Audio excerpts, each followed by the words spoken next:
कि जब तक वह किसी से लड़ाई झगड़ा नहीं कर लेती थी तब तक उसके पेट का पानी नहीं पचता था। इस प्रकार से उनका स्वभाव था। यथा नाम तथा गुण। कुलीन एवं सुंदरी होने पर भी वह जिद्दी स्वभाव की थी और बकवास किया करती थी।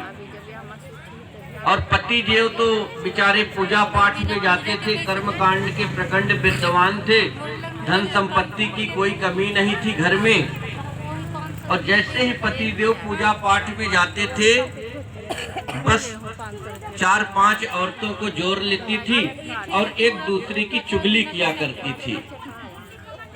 और जैसे पतिदेव पूजा पाठ करा के यजमानों के यहाँ से आते थे, द्वार पर ऐसा स्वागत करती थी मानो सती अनसुईया के बाद इसी का नंबर है। आज व्यक्ति दिन में कितनी बार झूठ बोलता है, लेकिन अगर दिन में एक आध काम धर्म का कर लेता है तो दिन भर गिनाता है कि मैंने ये काम किया था, वो काम किया था। और जितना झूठ बोलता है तो बोलता है कि सब भगवान की कृपा है। तो धर्म का काम कोई अगर एक भी कर देता है तो दिन भर गिनाता है। इसलिए धर्म की रक्षा तो सभी को करना चाहिए। आप जीवन में कुछ करें या न करें, लेकिन 4-5 काम अवश्य करना चाहिए व्यक्ति को। जैसे हम लोग लकड़ी में खाना बनाते हैं तो कितने जीव उसमें जल जाते हैं, कितने जीव चींटी मच्छर आदि मर जाते हैं। तो इन सब की, इन पापों से बचने के लिए कि यम यातना न हो, तो सबको जीवन में गौ माता की पूजा करना चाहिए और गौ माता को भोजन, गौग्रास अवश्य देना चाहिए। तभी आप ये पाप से मुक्ति पा सकते हैं। तो धुंधली देवी कुछ पूजा पाठ कुछ भी नहीं किया करती थी, क्रूर स्वभाव की रहती थी। और धन संपत्ति की पंडित जी के यहाँ कोई कमी नहीं थी, लेकिन उनके यहाँ कोई संतान नहीं था। अब संतान न होने के कारण पंडित जी महाराज बड़ा दुखी रहा करते थे, बहुत ज्यादा दुखी रहते थे। बोलते थे कि मैंने ऐसा कौन सा पाप किया है, कौन सा ऐसा कर्म किया है कि भगवान ने हमको संतान नहीं दिया। क्योंकि जब तक घर में संतान नहीं रहता है ना तो बड़ा दुख रहता है। उनके घर में एक तुलसी का बिरवा था, वह सूख जाया करता था। उनके घर में एक गाय थी, वो बांझ हो गई। अब पड़ोसियों का आना शुरू हो गया। अगर अच्छा पड़ोसी कहीं अगर आपको मिल जाए तो आपको उखाड़ कर ही लेते हैं दम। तो पड़ोसी आते थे, बोलते थे महाराज आपके घर में ये जो गाय है हम 6-7 वर्ष से देख रहे हैं, कुछ भी इसके नहीं हुआ, न बच्चा हुआ न बछिया हुआ, क्या कारण है? आपके घर में ये जो तुलसी का पौधा है ये सूख जाता है, क्या कारण है? पंडित जी महाराज बोलते हैं कि भैया पानी तो रोज देता हूँ तब भी सूख जाता है, गाय की पूजा रोज करता हूँ तब भी ये सूख जाता है, क्या करूँ? अब पड़ोसियों ने ताना मारना शुरू कर दिया। बोले कि पंडित जी आपसे ये देवता प्रसन्न नहीं है, आपसे ये पितर प्रसन्न नहीं है, क्योंकि आपके यहाँ कोई संतान नहीं है ना, इसलिए आप तुलसी को जल देते हैं तो ये सूख जाता है। ये गाय आपके यहाँ जो 6-7 महीने से 6-7 साल से बंधा है, इसका बच्चा बचिया इसलिए कुछ नहीं होता क्योंकि आपके यहाँ संतान नहीं है, आपके पितर आपसे खुश नहीं है, आपके देवता आपसे खुश नहीं है। अच्छा ध्यान दीजिए कि जिस घर में पितृदोष आ जाता है ना, वह घर कभी तरक्की नहीं करता है, क्योंकि पितृदोष अगर आ जाए तो घर में बरकत नहीं होती है। इसलिए गृहस्थ में रह करके व्यक्ति को ये काम अवश्य करना चाहिए। जब भी पितृपक्ष आए तो पितरों के निमित्त जलदान, तर्पण, हो सके तो ब्राह्मण भोजन भी कराना चाहिए, नहीं तो सीधा अवश्य देना चाहिए, ताकि आपके जो पितर हैं आपसे खुश रहें। और जब पितर खुश रहते हैं तो वह घर बरकत करता है, घर में सुख शांति बनी रहती है। अब जिनका क्रियाकर्म अच्छे से नहीं होता है ऐसा व्यक्ति मरकर प्रेत हो जाता है। इसलिए माता पिता का जब भी ऐसा समय आए विधि पूर्वक से क्रियाकर्म करना चाहिए ताकि पितृ दोष न आए। इसके बाद धुंधली देवी बड़ा दुखी रहा करती थी। बोले महाराज क्या करें, हमारी जो भारिया है हमारे अनुकूल नहीं है, कुछ न कुछ प्रपंच करती रहती है। तो महाराज बड़ा दुखी होकर के सब लोग जब ताना मारने लग गए तो ब्राह्मण देव बड़ा रुदन करने लग गए। एक दिन रोते रोते जंगल की ओर चल दिए और जंगल में जाकर के हे गोविंद, हे नारायण, हे माधव, हे कृष्ण ऐसा शब्द बार बार पुकारने लगे। गंगा के किनारे जाकर बैठ गए। बोले कि मैंने अपने जीवन में कौन सा पाप किया है, क्या कारण है कि मैं संतानहीन हूँ, धन संपत्ति मेरे यहाँ बहुत है, खाने वाला कोई नहीं है, क्योंकि संतान से वंश चलता है, आपका नाम आपके संतान से चलता है। तो जिस घर में संतान नहीं रहता तो थोड़ा दुख जरूर होता है, लेकिन अगर आप ये सोचेंगे कि संतान से हमारा जन्म मरण का चक्कर छूट जाएगा तो ये गलत है। क्योंकि राजा सगर के 60,000 पुत्र हुए थे, तब भी उसकी मुक्ति नहीं हुई। तो अगर आपके यहाँ संतान नहीं है तो पहले किसी न किसी प्रकार से संतान प्राप्ति का उपाय करना चाहिए। पहले हरवंश पुराण की कथा का श्रवण करना चाहिए। इसके बाद भी अगर संतान ना हो तो माता सत्यचंडी का पाठ करें या श्रीमद् भागवत की कथा का श्रवण करना चाहिए या संतान गोपाल का पाठ करना चाहिए। तो बुद्धिमान व्यक्ति ऐसे ही उपायों से संतान प्राप्त कर लेता है। तो महाराज जंगल में बड़ा रो रहे थे। बोले मेरे भाग्य में संतान नहीं है, इसलिए मेरे को कोई पूछ नहीं रहा है, ये देवता पितर मेरे से खुश नहीं है। उधर से एक संत जी निकल कर जा रहे थे।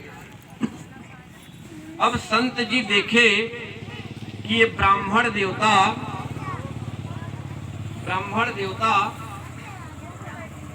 जंगल में रो रहे थे। तो जब खूब जोर जोर से ब्राह्मण देवता रोने लग गए तो संत जी ने सोचा कि चलो जाकर के देखते हैं कि कौन वहां पर बैठा है। तो एक महात्मा जी वहां पर बैठे थे। ये जो चेहरा होता है ना व्यक्ति का, ये आपको 1 सेकंड में बता देता है कि कौन सा व्यक्ति कितना धनी है, कितना विद्वान है, कितना निर्धन है। ये चेहरा है ना, ये कैमरे का काम करता है, झूठ नहीं बोलता है। आप किसी को किसी भी नजर से देखेंगे, ये चेहरा 1 सेकंड में बता देगा, भले वो मुंह से कुछ बोले या ना बोले। तो संत महात्मा देख करके ब्राह्मण देव को समझ गए कि कर्म कांड के प्रकंड विद्वान हैं, कुछ दुख होगा, इसलिए जंगल में आकर के रोने लग गए। संत जी ने पूछा कि हे विप्र, आप क्यों रो रहे हैं? इस जंगल में मैं आपको 4-5 दिन से देख रहा हूँ, आप केवल रो रहे हैं। बोले महाराज मैं बड़ा दुखी हूँ, मैं आत्मदेव नाम का ब्राह्मण हूँ, मेरे यहाँ धन संपत्ति की कोई कमी नहीं है, मेरे यहाँ कोई भी आता है मैं उसको कुछ न कुछ अवश्य देता था। मेरे यहाँ कोई भिखारी आता है मैं खाली हाथ नहीं लौटाता, कोई भी ब्राह्मण आता है मैं कुछ न कुछ दे के विदा करता था।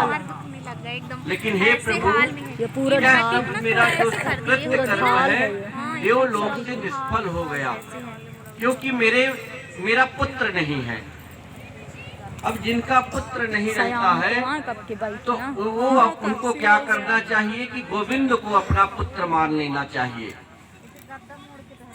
तो संत महात्मा ने कहा कि आप पुत्र के लिए रो रहे हैं, क्या करोगे बेटा को लेकर के?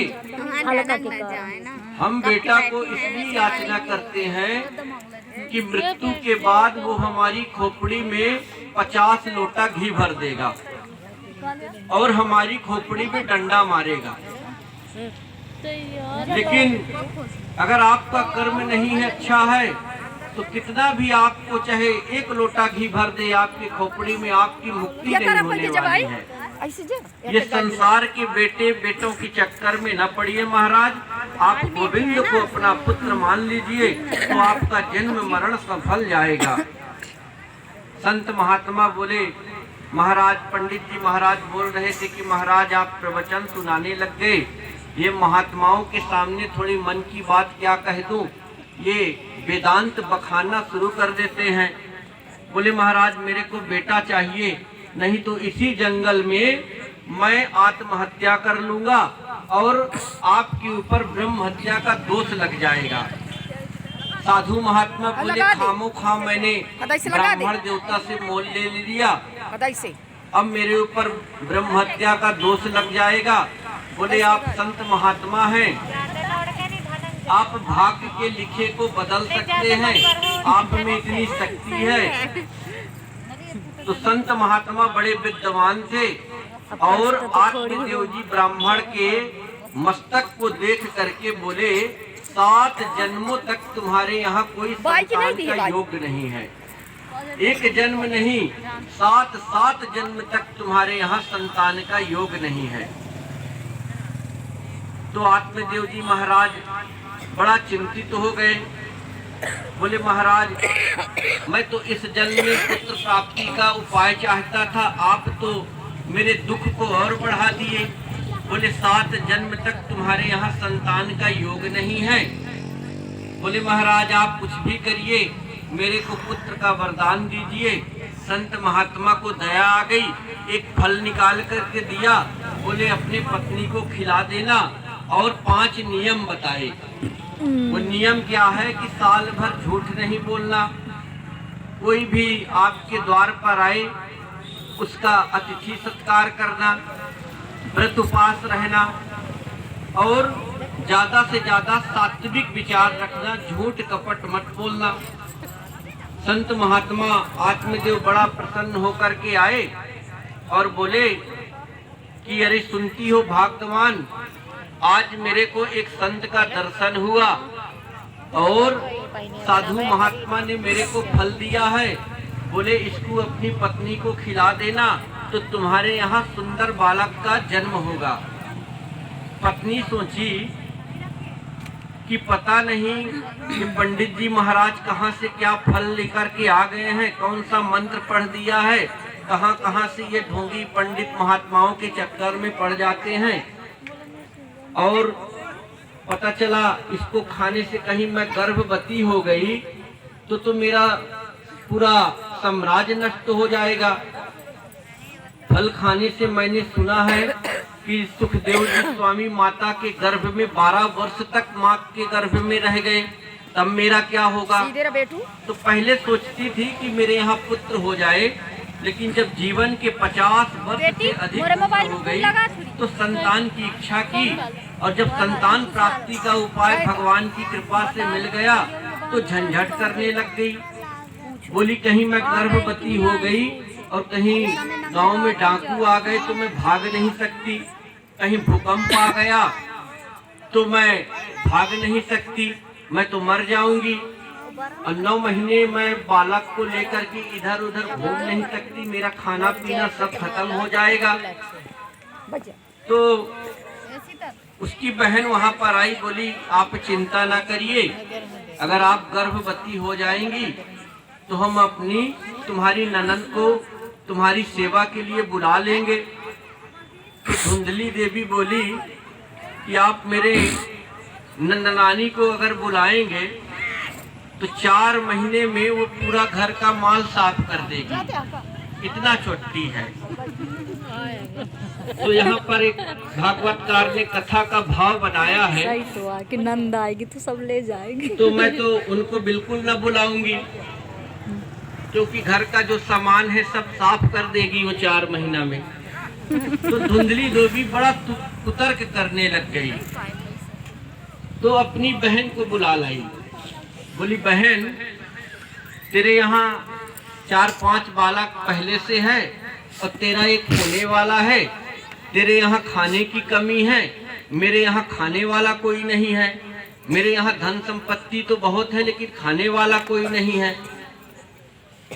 तो धुंधली बोली, हमारे पति देव बड़े सीधे साधे हैं, रोज पूजा पाठ में जाते हैं और तुम गर्भवती होने का नाटक करो और पंडित जी को बोल दो कि मैं गर्भवती हो गई हूँ फल खाने से। अब जो साधु महात्मा ने जो फल दिया था उसकी परीक्षा के लिए उनके घर में जो गाय बंधी थी, तो सोचे कि इस फल को खाने से बच्चा होता है कि नहीं। वह फल गाय को खिला दिया गया और गर्भवती होने का नाटक करने लग गई। तो धीरे धीरे समय बीतता गया। पंडित जी महाराज बड़ा प्रसन्न हुए, बैंड बजवाया गया, बलुआ दिया गया कि हमारे घर में भी संतान उत्पत्ति होगी, बालक का जन्म होगा, हमारे घर भी किलकारियां गूंजेगी, हमारा भी वंश बढ़ेगा। कोई भी आता था खूब दान पुण्य करते थे, कथा पूजा भागवत ये सब महाराज खूब किया करते थे और 9 महीने तक अपनी पत्नी का इतना सेवा किए कि जैसे सही में वो गर्भवती है और नाटक करते थे। पंडित जी महाराज कुछ दिन के लिए किसी दूसरे गांव पूजा पाठ में चल दिए। धुंधली देवी अपनी बहन को बुला ली सेवा करने के लिए। 9 महीने के बाद एक सुंदर बालक का जन्म हुआ और उसके तीसरे माह के बाद जिस गाय को फल खिलाया था उससे भी एक बच्चा हुआ। तो वो बच्चा इस प्रकार से था, यानी पूरा शरीर मनुष्याकार था, केवल कान गाय के जैसे थे। इसलिए आत्मदेव महाराज जी ने उनका नाम गौकर्ण रख दिया। अब जो उनकी बहन का बच्चा था धुंधली का, तो आत्मदेव पंडित जी सोचे कि मेरा नाम है आत्मदेव, तो मैं अपने पुत्र का नाम रखूंगा परमात्मदेव। उनकी पत्नी बोली धुंधली कि अरे वाह, 9 महीना हमने पेट में रखा, हमने कष्ट सहा और तुम नाम अपने नाम से रखोगी, ऐसा कैसे हो सकता है। तो बोली भाग्यवान, क्या नाम रखना चाहिए। बोले तुम्हारी जैसी इच्छा। तो धुंधली बोली कि मेरा नाम है धुंधली, तो मेरे पुत्र का नाम होगा धुंधकारी। गौकर्णो पंडितो ज्ञानी धुंधकारी महाखला। जो गाय का बच्चा था गौकर्ण महाराज, वो आगे चल के बड़े विद्वान, कर्मकांड के भागवत के बड़े विद्वान निकले और धुंधकारी महाखला यानी चोरी करने लग गया, दुष्ट निकल गया, स्वभाव से क्रूर हो गया।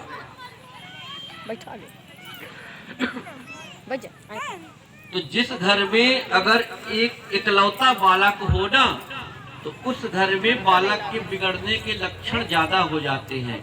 अगर इकलौता पुत्र जिस घर में रहता है तो माता पिता भी बहुत लाड़ प्यार करते हैं। हालांकि बड़ा पुत्र तो पिता को बहुत प्यारा होता है और छोटे वाला माता को बहुत प्यारा होता है, लेकिन बीच वाले जो पुत्र रहते हैं उनका तो भगवान ही मालिक है, वो बाबा हो जाते हैं। आप कभी भी किसी से पूछिए, जो धार्मिक प्रवृत्ति के लोग निकलते हैं कथा पूजा में या संत जो बनते हैं, तो पूछते हैं कि आप किस नंबर के हैं, तो उनके मुंह से यही जवाब निकलता है कि मैं तीसरे नंबर का हूँ। तो बीच वाले जो पुत्र होते हैं उनमें भगवान की अहम कृपा होती है। तो एक पुत्र अगर जिस घर में हो तो माता पिता का उत्तरदायित्व और बढ़ जाता है, क्योंकि लाड़ प्यार में बच्चा बिगड़ जाता है। तो धुंधकारी भी अपने माता पिता का इकलौता पुत्र था। इकलौता पुत्र होने के कारण जब भी माँ से कुछ मांगता था माँ दे देती थी। ले जा बेटा, तेरा ही तो है, एक ही तो पुत्र है, सब तेरा ही है। इस प्रकार से दोनों बालक बड़ा होने लग गए। गौकर्ण महाराज बहुत बड़े पंडित निकल गए, ज्ञानी निकल गए और धुंधकारी महाखल हो गया। यानी चोरी करने लग गया, मांस खाने लग गया, मदिरा पान करने लग गया, माता पिता से रोज पैसा मांगने लग गया, माता पिता को गाली देने लग गया, रोज रोज चोरी करने लग गया, माता पिता को मारने लग गया। और जब खूब शराब पीने लग गया, जुआ खेलने लग गया, तो पीना शुरू कर दिया, खूब दारू शराब पीने लग गया, बिगड़ना आरंभ हो गया। अब एक दिन पंडित जी महाराज आंगन में बैठे थे, रात में काली पट्टी बांधकर धुंधकारी आया, तो आत्मदेव जी को बड़ा दुख हुआ, क्योंकि एक ब्राह्मण का घर था, एक विप्र का घर था।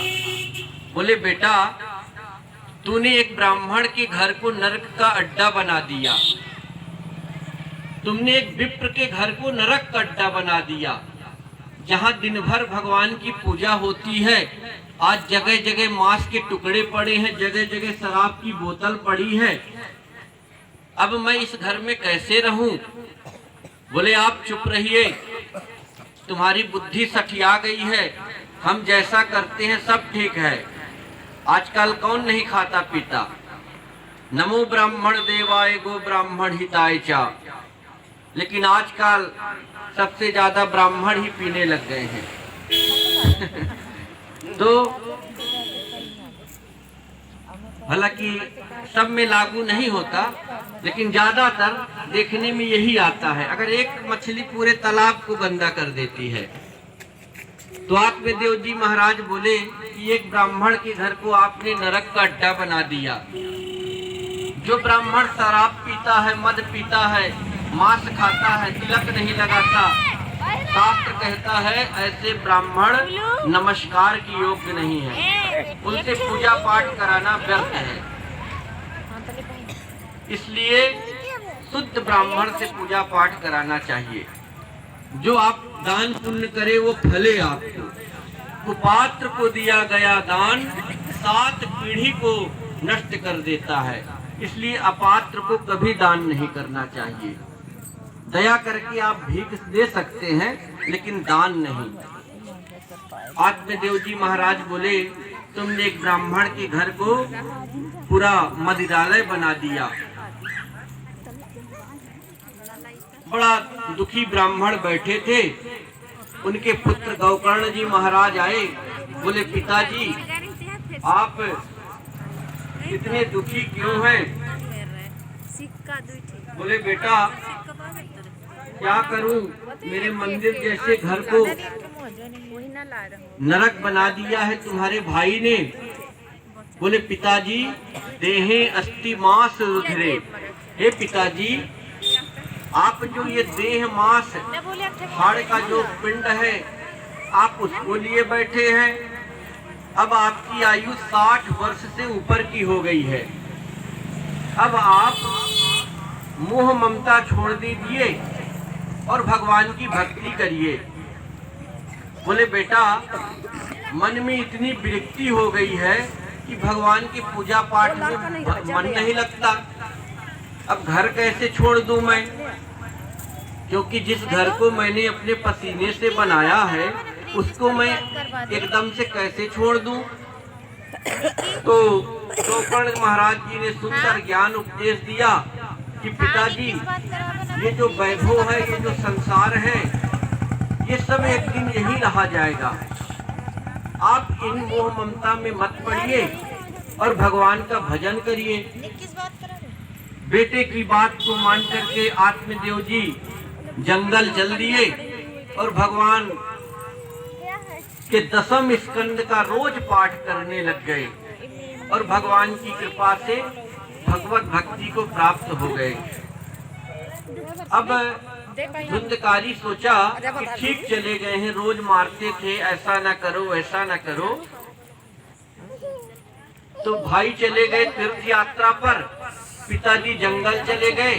अब माँ को मारने लग गया। बोले माँ, पिताजी ने कहाँ पर धन रखा है तो बता। तो रोज रोज मारने लग गया। बोले बेटा, सब पहले तुमने ले लिया है, अब मेरे पास कुछ नहीं बचा। तो रोज रोज तंग आकर के माता ने सोची कि ऐसे पुत्र से तो मेरा मर जाना ही ठीक है। एक दिन कुआं में कूद करके जान दे दी। ए भाई अब पिताजी जंगल चले गए, भाई तीर्थ यात्रा में चला गया, माँ कुआं में कूद के मर गई। धुंधकारी ने सोचा कि अब मेरा ही साम्राज्य है, अब मेरा ही साम्राज्य है। तो 5-5 वेश्याओं को लेकर के घर में आ गया। अब जिस घर में 5-5 वेश्याएं आएंगी उस घर का क्या हाल होगा। कोई बोलती है चूड़ी लेके आओ, कोई बोलती है कंगना लेके आओ, कोई बोलती है गहना लेके आओ। अब धुंधकारी उन वेश्याओं की पूर्ति के लिए चोरी करने लग गया, बड़ा बड़ा चोरी करने लग गया। तो एक दिन राजा के यहाँ बहुत बड़ा चोरी किया, खूब सारा धन ला करके वेश्याओं को दिया। तो वेश्याओं ने सोचा कि ये रोज चोरी करता है, अगर किसी दिन राजा ने देख लिया तो इसके साथ हम भी मारे जाएंगे, क्योंकि धन हमने इससे बहुत सारा ले लिया है, धन संपत्ति तो हमने बहुत पा लिया, अब इसके कारण कहीं हम भी ना मर जाएं।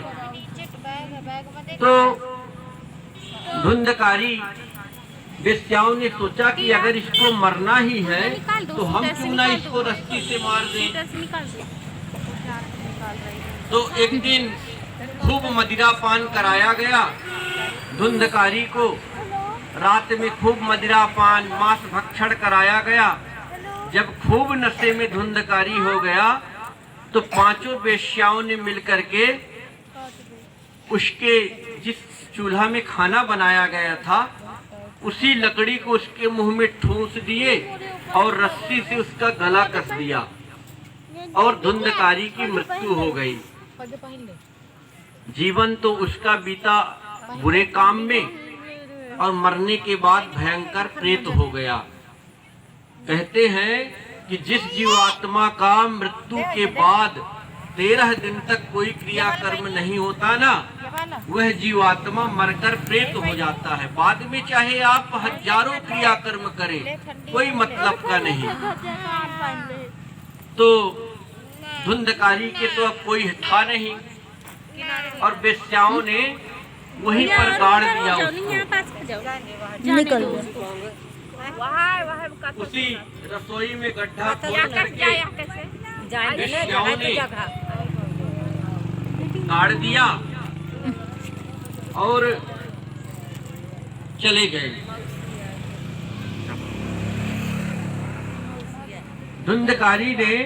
धुंधकारी की मृत्यु हो गई, वह मरकर प्रेत हो गया। अब जब गोकर्ण महाराज जी को पता चला कि तुम्हारे भाई को वेश्याओं ने मार दिया है, तो गया में उनके लिए श्राद्ध कर दिया, गया में पिंडदान कर दिया। अब गया में जिसका पिंडदान हो जाता है ना, उस जीव की मुक्ति हो जाती है। तो यहाँ पर एक कथा आती है कि एक गयासुर नाम का राक्षस रहता था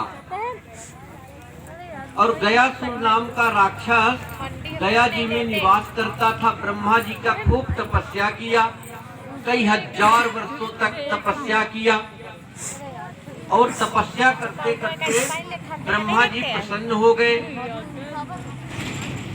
तो ब्रह्मा जी बोले गयासुर